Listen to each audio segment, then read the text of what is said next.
तो हमारा पहला जो फ़ायदा है वो है पॉजिटिविटी बढ़ती है। पॉजिटिविटी मैंने ये पहले क्यों लिया, इसकी एक मुख्य वजह है, अभी बहुत नकारात्मकता बढ़ रही है लोगों में। हम हमेशा से अपने जीवन की ज़िम्मेवारी किसी पे डालना चाहते हैं, उसकी गलती है, ये सही नहीं हुआ, गलत हुआ, इसने किया। कई बार इंसानों पर, कई बार विषय वस्तुओं पर, परिस्थितियों पर डाल देते हैं।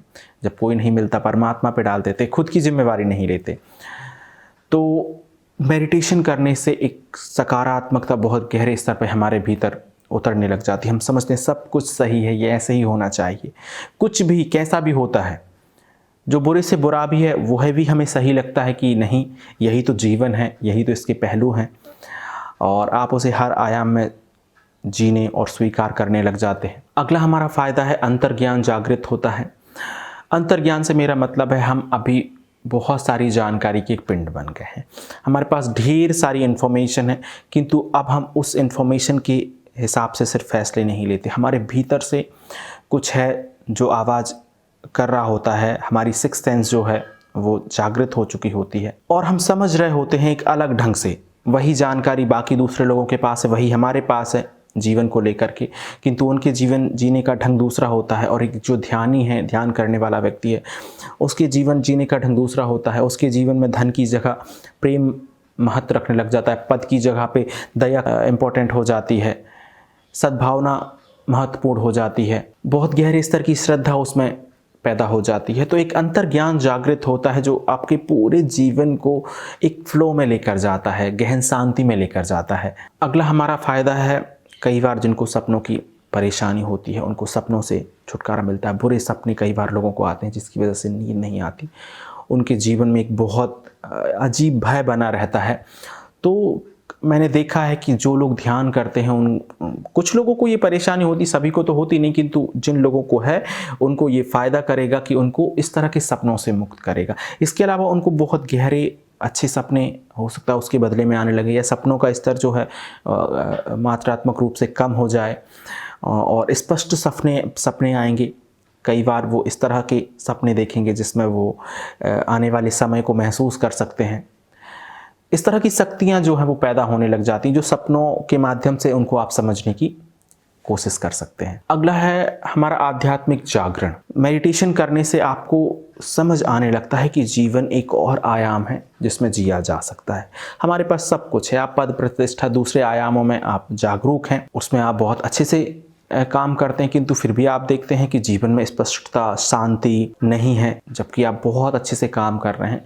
तो एक आध्यात्मिक जागरण ध्यान करने से उतरता है जो आपके पूरे जीवन को संतुलित बनाता है, आपके कर्म को आपकी आत्मा के साथ जोड़ता है, आपकी सूक्ष्मता के साथ जोड़ता है, और इनमें एक बैलेंस बनाने का काम करता है ताकि आपके जीवन में बहुत गहरे स्तर पर शांति और सद्भाव उतरे, प्रेम उतरे, और आप इसको संपूर्णता में जी सकें। अगला फ़ायदा है कि लॉ ऑफ अट्रैक्शन काम करने लग जाता है। देखिए, कई बार क्या होता है, जब तक हम ध्यान नहीं करते हमें पता ही नहीं होता कि हम क्या चाहते हैं, या चाहने के साथ कई बार हम नकारात्मक चीज़ों को भी चाहने लगते हैं। मैंने कई बार बोला है, लॉ ऑफ अट्रैक्शन बहुत छोटी चीज़ है ध्यान के अनुभवों के सामने। ये सिर्फ एक बेनिफिट्स ऑफ मेडिटेशन है, सिर्फ एक फ़ायदा है, इसके तो कितने सारे फ़ायदे, हम 100 फ़ायदों के बारे में बात कर रहे हैं, उसमें से एक है लॉ ऑफ अट्रैक्शन। ये कोई बड़ी बात नहीं। जिस पल आपका चित्त शांत होता है, आप चीज़ों को स्वतः ही आकर्षित करने लग जाते हैं, अच्छी चीज़ों को, क्योंकि आपका मन स्पष्टवादी हो जाता है, आप समझ रहे होते हैं कि आपको क्या चाहिए, क्या नहीं चाहिए। उस तरह की चीज़ें आपकी ओर आकर्षित, उस तरह की परिस्थितियाँ, उस तरह के व्यक्ति आपकी ओर आकर्षित होने लग जाती हैं। स्वतः ही होता है, आप बेहतर होते हैं, बेहतर लोगों को अपनी ओर आकर्षित करते हैं। अगला फ़ायदा है कुंडलिनी जागरण। मैंने बोला ना कि कुंडलिनी जागरण जो है अलग से कोई मेडिटेशन विज्ञान नहीं है। कुंडलिनी जागरण का मतलब होता है आपने अपनी ऊर्जा को व्यवस्थित कर लिया है, अब आप उसको अपनी स्पाइन में गति करते हुए महसूस कर सकते हैं। गति कैसे करेगी? 2 सर्पों के सरकने जैसी गति आपकी रीढ़ में। वही हमारे चक्र हैं। जब हमारा जो सूक्ष्म शरीर है जिस पर शोध होते हैं, हमारा विज्ञान योग शरीर है, उसमें ये दिखाया जाता है किस तरह से हमारी 72,000 नाड़ियाँ एक दूसरे से जुड़ी हैं, 3 प्रमुख नाड़ियाँ किस तरह से काम करती हैं, और योग विज्ञान में हम कुंडलिनी विज्ञान को और अच्छे ढंग से समझ सकते हैं। तो मेडिटेशन करने से आप में आपकी जो ऊर्जा है वो ऊपर उठती है, अलग अलग चक्रों में गति करती है और आप में अलग अलग क्वालिटीज़ लेकर आती है। जैसे जैसे चक्रों की ऊर्जा खुलती है, आप नई नई आप में गुणवत्ता आती है, आपके व्यक्तित्व में बदलाव आते हैं, बेहतर बदलाव आते हैं। अगला हमारा है एस्ट्रल प्रोजेक्शन। हम दूसरे आयामों को भी महसूस करने लग जाते हैं, हम ये समझने लग जाते हैं, हमें कोई बताता नहीं है। ध्यान के अनुभवों में मेरे खुद के निजी अनुभव यही रहे हैं कि हम नकारते नहीं हैं, हम ये नहीं कहते कि ऐसा नहीं है, चूंकि मैंने नहीं जाना तो ऐसा नहीं होगा। नहीं, हम ये समझते कि हो सकता है कि अभी हम उस आयाम से परिचित ना हो, किंतु फिर भी वह आयाम मौजूद हो, उस आयाम में चीज़ें मौजूद हों। गौर से समझेंगे कि हम हैं, हम अभी जिस दुनिया में हैं, ये एक हो सकता है दुनिया का एक आयाम हो जहाँ पर चीज़ें एक अलग ढंग से आकार और अपनी भार महसूस कराती हैं, अपना वजूद दिखाती हैं, किंतु हो सकता है इसके परे दूसरा आयाम हो जहाँ पर हम दूसरे किसी आयाम को देख सकते हैं।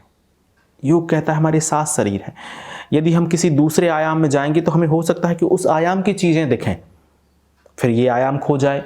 तो हम कई बार उन आयामों को भी महसूस करते हैं सपनों के ज़रिए, ध्यान में अनुभवों के ज़रिए।